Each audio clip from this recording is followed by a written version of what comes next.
This is Dr. Rob Harder with the Nonprofit Leadership Podcast, Making Your World Better. What does it take to be an effective nonprofit leader today? What are the biggest challenges? What are the biggest obstacles? How should nonprofits fundraise in an economy that is constantly changing? All of these reasons combined led me to start this show. And it's my hope that through this series, people can learn not only what it takes to be an effective nonprofit organization, but to hear from effective leaders who are successfully making a positive impact in their communities. We hope you enjoy the show, as together we hear how they are making their world better. Well, there's been a huge rise in social enterprises, larger corporations that have a social impact arm, as well as B Corps. This has had a lot of nonprofits wondering, what is the long-term impact on nonprofits going to be with all of this new, quote, competition? Well, my guest today has started a network of leaders from across sectors that includes for-profit, nonprofit, and cultural organizations. My guest is Ian Schafer. Ian's the CEO and co-founder of Kindred, which is a membership network that provides opportunities for peer-to-peer collaboration and access to research data, as well as experts who can help business leaders make better informed decisions about company policies and actions, and at the end of the day, work with nonprofits better. Members include more than 200 C-suite executives from Fortune 500 companies, nonprofit, and cultural organizations, which include Facebook, Chobani, Nike, and the NAACP Legal Defense Fund. Now, I think you're going to really appreciate Ian's perspective that has come from years of working with some of today's largest companies and how they can better collaborate with today's nonprofits. Enjoy today's show.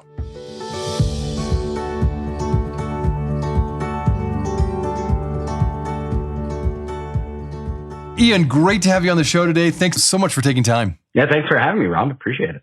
Absolutely. Well, you are the CEO and co-founder of Kindred. So let's just start out. Give my audience a quick overview of Kindred. What do you do, and why did you start Kindred in the first place? So let's start with what is Kindred. Kindred is an executive network that's built for the future of socially responsible and equitable business.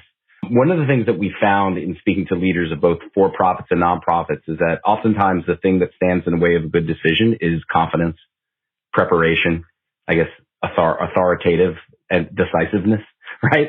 And what we've seen happen over the last, several decades is sometimes the decision about what is the right thing to do never gets made because of the perceived risk of making it. I call it the fear of effing up, right? And so FOFU is my acronym for it. And lots of leaders have that, right? And sometimes they feel like avoiding trouble is the best way to stay out of it. But I think what's happened instead is that organizations, and again, both for-profits and nonprofits, are now facing accountability in ways that they've never had before. And those calls are coming from shareholders, stakeholders, from inside the house, right, in the form of employees, and providing a proper check and balance on the way that these organizations are governed. And I think that's okay. But I also think it's very disruptive to business as usual. And I've seen that disruption before. Prior to starting Kindred, I ran an agency that I had started back in 2002 called Deep Focus. And we had started early on in the days of digital and then social business transformation, right? Companies waking up to the fact that if they don't have an e-commerce presence, they're toast, right? If they aren't actively telling their stories in social media, there are going to be other companies, who wind up taking their shelf space because they have more interesting stories. So all of these things were happening and companies, were thinking like, what can we do? So their knee-jerk reaction was to hire a chief digital officer and basically silo the problem. When the reality is that problem was actually systemic, endemic, inherent, right, to the organization and the way it operated. And so nothing really happened until it became the CEO's job. And when it's the CEO's job, it becomes a business transformation issue. And it just ratchets up the priority on that. And I think what we're seeing now is that accountability is the great disruptor. It's not digital, it's not social. But I think those play a role in accountability. But when, all these organizations have to say, like, all right, if we're not doing something on clean energy, investors are not going to be happy, right? So it's no longer doing good is good for business because of the bottom line or the way consumers feel about the marketplace. It's now shareholders too, investors, right? And you don't just have to be an ESG investor to understand what the upside is of doing that. And so we started thinking about this as a business transformation issue. And in doing so, what we had originally set out to do was create an event to draw attention to that, to create the largest event for business leaders to focus on all of the areas of environmental, social, and governance issues that were facing them and treating, again, that responsibility not as corporate social responsibility, but as a business transformation issue. And we got very close to pulling that event off. It was scheduled for May of 2020 at the San Diego Convention Center. Obviously, COVID had other plans. And so we had to make our other plans. We had first postponed it until September of 2020. And then we had eventually had to indefinitely postpone it, which is what the state of that event is.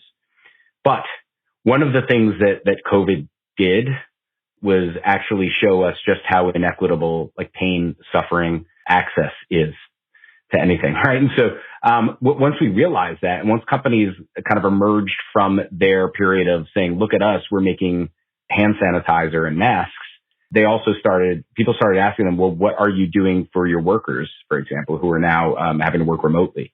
What are you doing as a result of the Black Lives Matter movement in treating people fairly and equitably? What are you doing on all of these issues? And I think eventually, like, these companies realized that they had to do something about everything. And the way they addressed it externally, the way they addressed it internally needed to be reconciled. Their intents needed to actually lead to action. Otherwise, they were going to get called out for it. And again, we just realized that what leaders of companies needed was confidence, support, and a network of peers to help them feel like they're not alone on these journeys, that every decision isn't the hardest decision they've ever made, and that they can celebrate incrementalism and not, you don't have to be an activist to do the right thing. No, that's super helpful. And as Kindred, as I understand it, is a membership network essentially that provides opportunities for peer-to-peer collaboration. You have access to research data as well as experts to help business leaders make better informed decisions, as you were mentioning, about company policies and actions. I really like too the difference between external and internal, and making sure that there's integration between the two. And incrementalism is okay, right? That to give people a little bit of a break, that as long as you're moving forward, making progress, I think that's really, really smart. Well, now you've been quoted as saying that companies need to change the way they do business by adopting a way of doing business that puts the long-term needs and values of their stakeholders, like customers, employees, communities, on par, if not above, the short-term needs of their shareholders. So talk more about that. Like, you're getting down to it. You just mentioned a little bit, but what does this look like when it comes to decision-making within companies? Yeah, so we've emerged, I believe, into a stakeholder-driven economy. For decades, we were operating with the old kind of Milton Friedman, trickle down economics kind of theory, where like if companies made a lot of money, enough checks would get written to nonprofits for the good work to be done. But I think what that discounted was the role that companies play in society, right? With the number of people that they employ, their footprint in communities, their responsibility into like the social safety net, like in terms of healthcare, has really the number one source of health insurance for so many Americans. And so it is essential that they have a better understanding of the issues that, again, both their customers, their employees, and their investors, feel are important from a day-to-day basis. And obviously it affects each one of them differently as stakeholders. But investors are now leaning into companies, for example, that are investing heavily in clean energy, right? They are leaning heavily more heavily into companies that have a more diverse board, because that communicates a smaller, or maybe no, vulnerability when it comes to getting called out for not having one, right? And so that's a risk eliminated. So it turns out that taking action on these issues actually mitigates risk, as opposed to avoiding all of these issues. And so I think historically that was a very emotional story, but the fact that it's becoming a more practical story, and a story for pragmatists, as opposed to, just, people who, want to shove inspiration in our face every day. I think that the difference, between the companies that, that talk a big game and do a big game is going to be their performance. And I think what we've seen time and time again is that companies that do lean into these issues, companies that do take a stand, on issues that affect their stakeholders, are going to be the ones that benefit in the long run. But they're starting to benefit in the short run too. And I think that is the signal that was needed to say, hey, the water's warm, coast is clear. Now is the time to do all of those things that you've been talking about doing for so long. And I think it's also why you see a backlash to that happening right now as well. Like kind of like the anti-woke, I'll put that in big air quotes, anti-woke movement that seems to be disproportionately coming from CTOs for some reason, chief technology officers, who I think are probably driven by like dreams of pure meritocracies. I think that is just, again, like a reflux, to the shifting, changing winds that are blowing right now. And so it's, I think the time has finally come for this. And I think it's why we are here. why not just individuals are becoming members of Kindred, but companies and like bands of talent, including like we have several instances where several members of a nonprofit are members of Kindred because of how integrated they are with corporate peers, right? And so it's been very inspiring for me to actually see the action happen. Whereas I think the previous version of me would have been inspired by the TV spots that these companies have made. I think the action is where the rubber meets the road, and I'm glad to see that's happening more often. Well, it's interesting that because, I failed to mention that like some of these companies that are, working with you include Facebook and Chobani and Nike and NAACP, Legal Defense and Educational Fund. I mean, you have some great, well-known organizations that have jumped in and are joining you.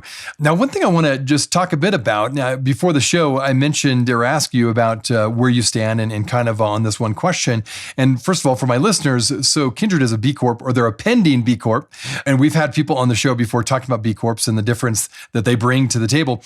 And there's just been huge rise, Ian, as you've seen, I know, with corporations, major corporations, now having a philanthropic arm or having a social impact director that they hire that start doing things as a outgrowth of their company that really, it's all about the social good rather than the bottom line in terms of dollars. With the rise in social enterprises, larger corporations that have this social impact arm, and B Corps like yourselves, how do these all come together and maybe, in the one hand, not eclipse nonprofits that are already in the space, but at the same time come alongside nonprofits so that together we're all doing something together to make a difference in the world? How do you see all these different players coming together? Yeah, so the way I think about B corporations and becoming one ourselves is that it is primarily a governance issue. I don't see it as necessarily like the way to make an impact. I see it as the way to guarantee that you're going to make one. Right? It's the lens by which you filter your decisions through, which I also believe is what the future definition of a brand will be. It's like how closely the actions matches the words that you're using or the logo that you have, right? I think reconciling that is going to be really important. And I think what being a B corporation is going to enable us to do. And it's interesting. Like I've seen actually members and member organizations of Kindred become B Corps because they were members in Kindred, which is a wonderful thing to have happen. I mean, B Lab, which is the company that implements that status, is a member of Kindred as well.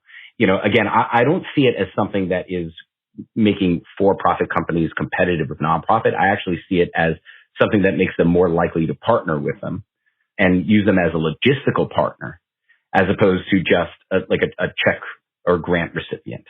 And I know that's a really important thing for nonprofits, but I think I think nonprofits of the present and future are going to have to think more about how they can be part of a solution for companies, as opposed to, again, just maybe, and I say this with peace and love, but a way to launder a company's reputation. I think it's critical. There was a story that ran the other day, and this is a Kindred member, Wells Fargo, becoming a partner for 110, which is a nonprofit designed to get 10 million new Black hires into the workforce. And I think that's a fantastic initiative, right? And that's Wells Fargo not just writing a check to 110, but actually leaning on the services that 110 provides to help make that dream a reality. And I think that is, again, historically, nonprofits have worked in communities, in the field, at street level to make things happen. But I also think they're going to have to learn how to operate at a higher level to ensure that, again, those kinds of partnerships with for-profits are able to satisfy those for-profit needs to take action in communities and use the nonprofits as an execution arm. And I think that's totally fine. And I think that's, again, part of what's going to happen when more companies discover the benefits of becoming a B corporation. We'll be right back. Hey, friends. Thanks so much for listening to the Nonprofit Leadership Podcast. If this is your first time listening to us, I want to make sure you're aware of a whole group of other episodes with fascinating guests that I previously interviewed. Just go to our website, nonprofitleadershippodcast.org. There you'll find numerous interviews of nonprofit leaders from all over the country and even from different countries, all trying to make their world better. I also want to encourage you to like, subscribe, and share this podcast with others. This will help us get this great content out to more nonprofit leaders just like you. Now, finally, if you want to get my monthly email update that contains more resources in addition to these episodes, It's really easy. Just go to my website at nonprofitleadershippodcast.org and simply type your email address in the top right-hand box, and you will be added to our monthly email update. And this way, you'll never miss any of the interviews or extra content from this show. And if you have any questions or comments, do not hesitate to email me. Thanks again for listening. Now back to the show.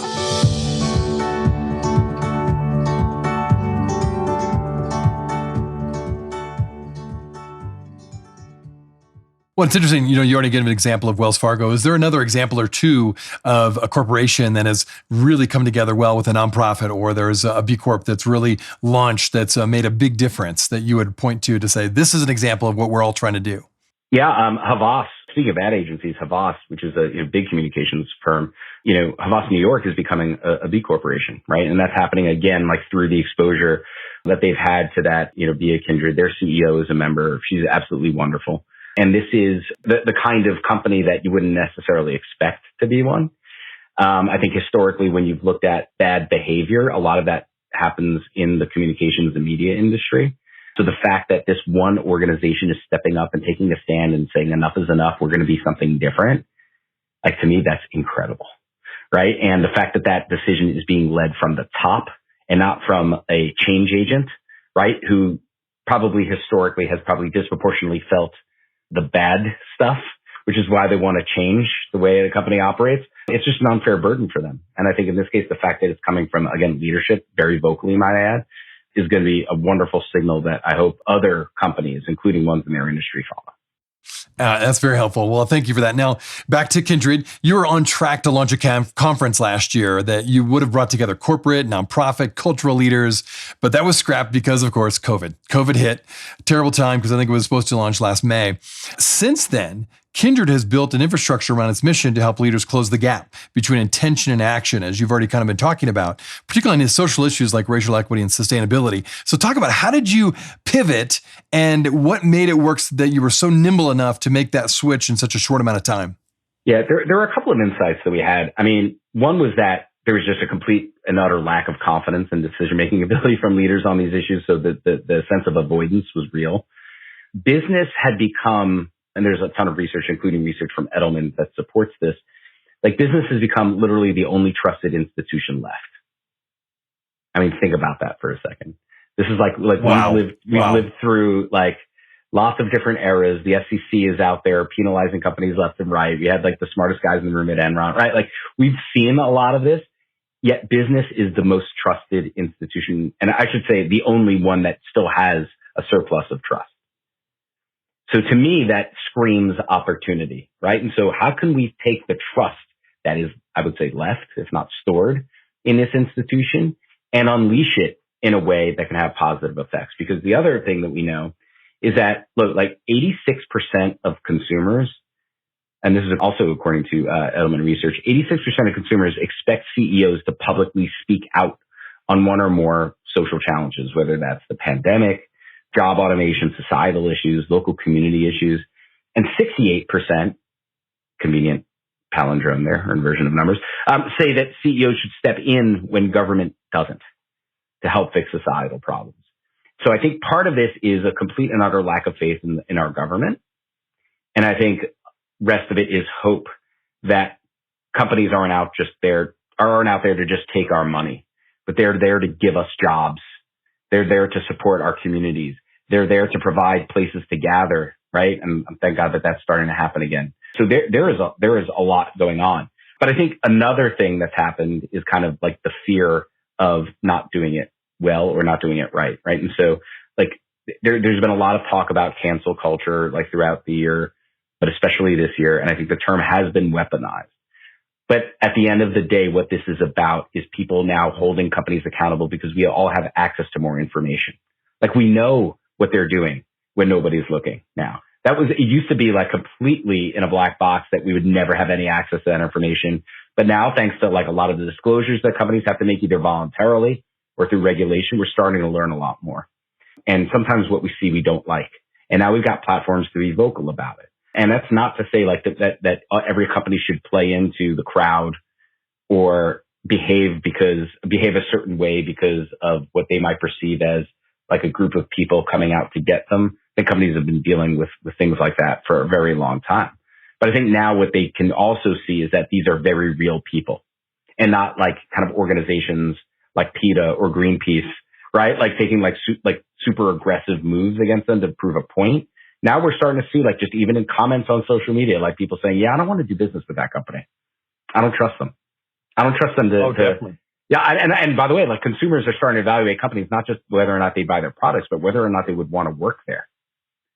So, which by the way, is a huge part of our identity. And I think right now we're seeing that play out, right? That work, what we do for a living is a very large part of our identity.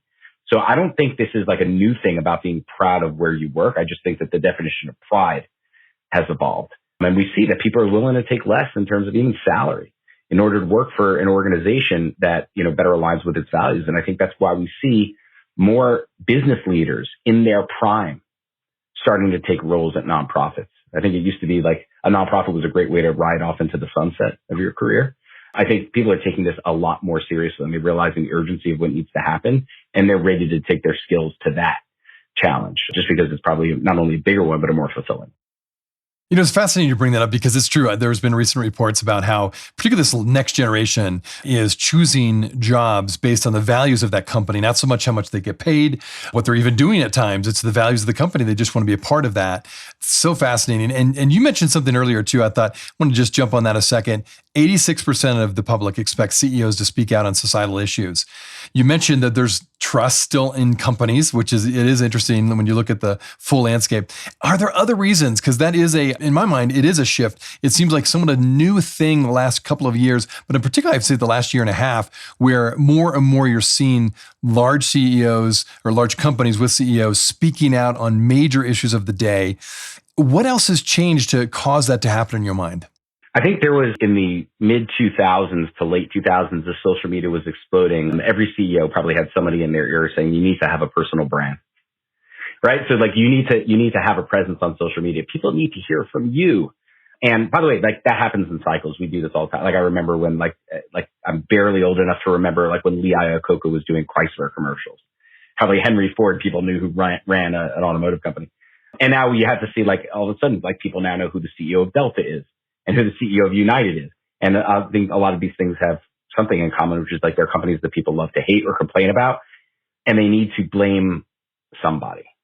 And I think that what people have realized is that companies don't make decisions, people do.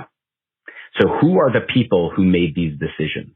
And I would say like that, like media is a bit of or like the media ecosystem is a bit of a culprit in that as well, because like company penalties aren't as interesting as people penalties, at least in terms of the price that they pay for bad behavior. So nobody cares when like a company X gets a fine, but they care when Harvey Weinstein gets arrested, right? Which is somebody I used to work for, and that's another podcast. That probably helps inform my journey along the way to here. But like this is there's a real thing, and so I think when people look at accountability, it's not about holding the companies responsible. It's holding their leadership responsible and understanding that these were decisions made by people in a conference room somewhere. And again, that's just like a removal of the mystique.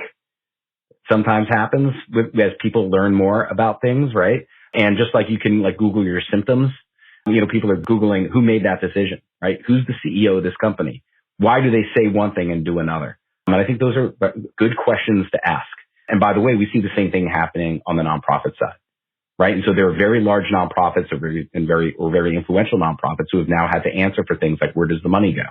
How much of their funding is going to compensation for top executives? Like all of these things are questions that maybe like Charity Navigator used to only ask. And now we've got the general public asking them before they decide to, click a button on GoFundMe. So like this is a real thing. And I think accountability is real. And I think everyone is learning now how to wield it. And I think that's been a big turning point for our society. No, I agree with you totally on that. Now, back to Kindred, as you think about growing this, what's your vision for the next 3 years of the impact you envision Kindred having? One of the things that I love about what we do is that every decision made by an individual, that has learned something, either like via Kindred, right? Either from us, from our network of experts, through experience with some of our trained facilitators, through access to programming, through independent research that we do for them. Like these are all powerful tools right? Then I can help them become like more confident in their decision.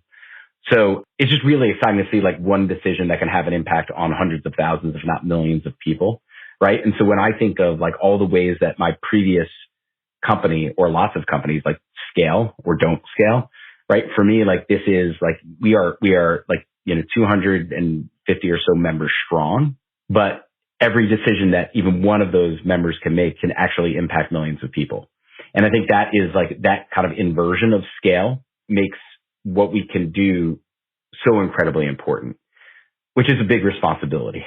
Obviously, growth is important for that reason, and accelerating impact is important for that reason. So it's not just like how many people are being empowered with the ability to make better decisions, but what are the outcomes of those decisions, and how can we get people to turn from like just forces of nature inside of their own companies to become force multipliers, when they collaborate together, either between companies or with nonprofits.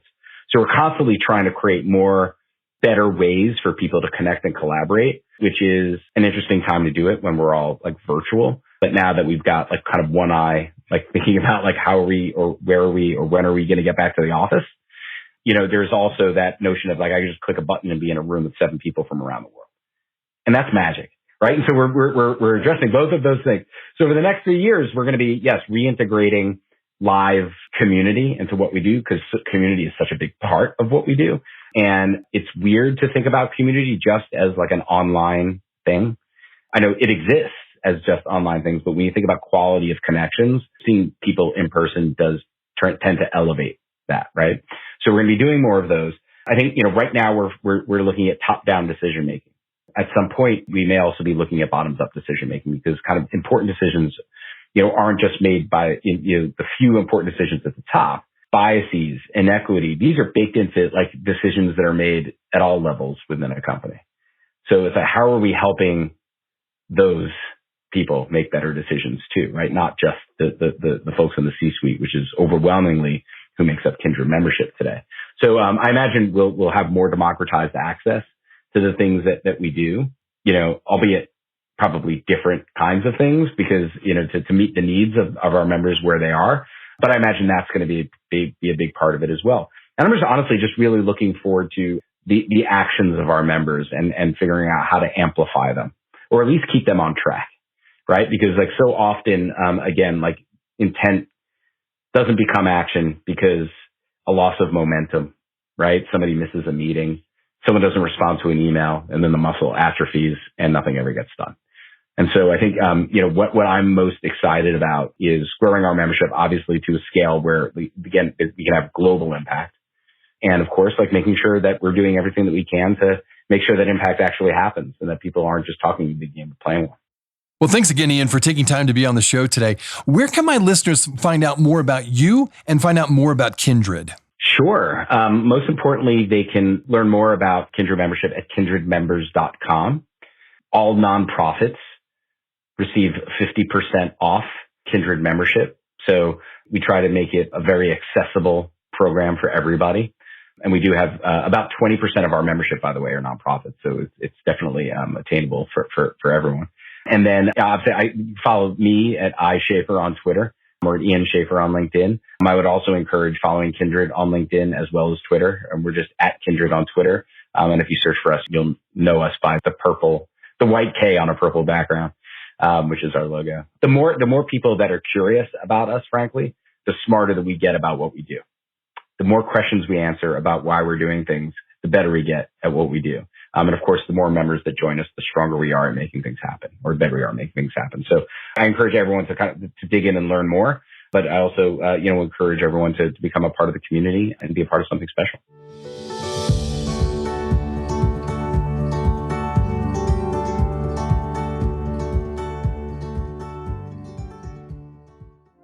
Hey friends, I wanted you to know that this podcast can be found on both iTunes and Spotify. If you're wondering how to find it, just type in the words Nonprofit Leadership Podcast and this podcast should show up. We also encourage you, when you go on iTunes, let us know what you think. Give us a review. give us a rating. We would love to hear what you think of this podcast, and your feedback will help expand this podcast to get it out to as many people as possible. You can also find other resources and interviews of past guests on my website, nonprofitleadershippodcast.org. Again, that website is nonprofitleadershippodcast.org.